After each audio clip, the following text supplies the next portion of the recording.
ಪಯಣ ಯಾವುದು ದಾರಿ. ದಾನ ಮಾಡಿದ ಕೈಗಳಿಗಿಂದು ಭಿಕ್ಷೆಯ ತಟ್ಟೆ. ನಾನು ಯಾವ ಪಾಪ ಮಾಡಿದೆಂದು ಈ ನನ್ನ ಭಿಕ್ಷೆ. ಹಣ ಇದ್ದಾಗ ಎಲ್ಲರೂ ನಮ್ಮವರು, ಹಣ ಆಸ್ತಿ ಅಂತಸ್ತು ಕಳೆದುಕೊಂಡ ಮೇಲೆ ಎಲ್ಲರೂ ದೂರ ದೂರ.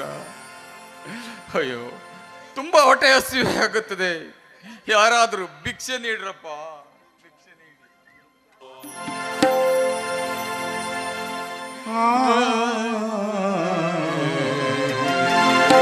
ಭಿಕ್ಷೆಯ ನೀಡಿರಿ, ಪುಣ್ಯ ಪಡೀರಿ, ತಂದೆ ತಾಯಿ ನೀವೇ ದೈವ, ಅನ್ನವನ್ನು ನೀಡಿರಿ.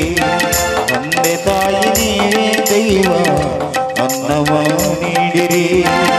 ಭಿಕ್ಷೆಯ ನೀಡಿರಿ, ಪುಣ್ಯ ಪಡೀರಿ, ತಂದೆ ತಾಯಿ ನೀವೇ ದೈವ, ಅನ್ನವನ್ನು ನೀಡಿರಿ. ತಂದೆ ತಾಯಿ ನೀವೇ ದೈವ, ಅನ್ನವನ್ನು ನೀಡಿರಿ.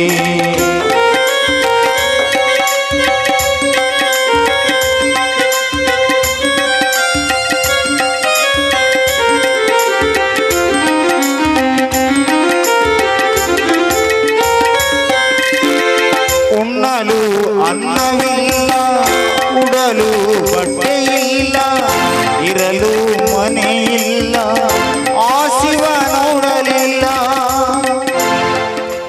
ಅಣ್ಣ, ಇದೇನಣ್ಣ ನೀನು ಭಿಕ್ಷೆ ಬೇಡುತ್ತಿರುವೆಯಲ್ಲ?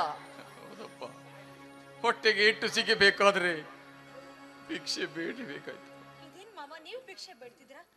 ಸೂರ್ಯ ಮಾವ, ಶಿವಣ್ಣ, ನೀನು ಬೀದಿಯಲ್ಲಿದ್ದು ನಮ್ಮ ಮಾನ ಮರ್ಯಾದೆ ತೆಗೆಯಬೇಡ.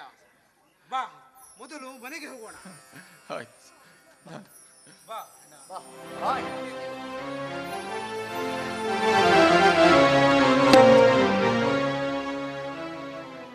ಅಲ್ಲ ಮಾವ, ಸೂರ್ಯ ಮಾವ ಶಿವನ್ ಮಾವನ ಕರ್ಕೊಂಡು ಹೋದ್ರಲ್ಲ, ಅವ್ರಿಗೇನು ಹೆಚ್ಚು ಕಡಿಮೆ ಆಗೋದಿಲ್ಲ ತಾನೆ? ಹಾಗೇನು ಆಗುವುದಿಲ್ಲ ಸತಿ. ಒಂದು ವೇಳೆ ಶಿವಣ್ಣನಿಗೆ ಏನಾದರೂ ಆದರೆ ಆ ಸೂರ್ಯ ಕಾಂಚನಲ್ಲಿಗೆ ಉಳಿಗಾಲವಿಲ್ಲ. ನಿಜ. ಹೌದು, ನೀವೇಕೆ ತುಂಬಾ ಬೇಸರ ಮಾಡ್ಕೊಂಡಿದ್ದೀರಲ್ಲ, ಏನ್ ವಿಷಯ? ಹಾಗೇನೂ ಇಲ್ಲ ಸತಿ. ಸರಿ ಬನ್ನಿ, ಇಬ್ರು ಮಾತಾಡ್ತಾ ಹೋಗೋಣ. ನಿಮ್ಮ ಮನಸ್ಸನ್ನ ನಾನು ಸಂತೋಷಗೊಳಿಸ್ತೀನಿ. ಬನ್ನಿ ಹೋಗೋಣ.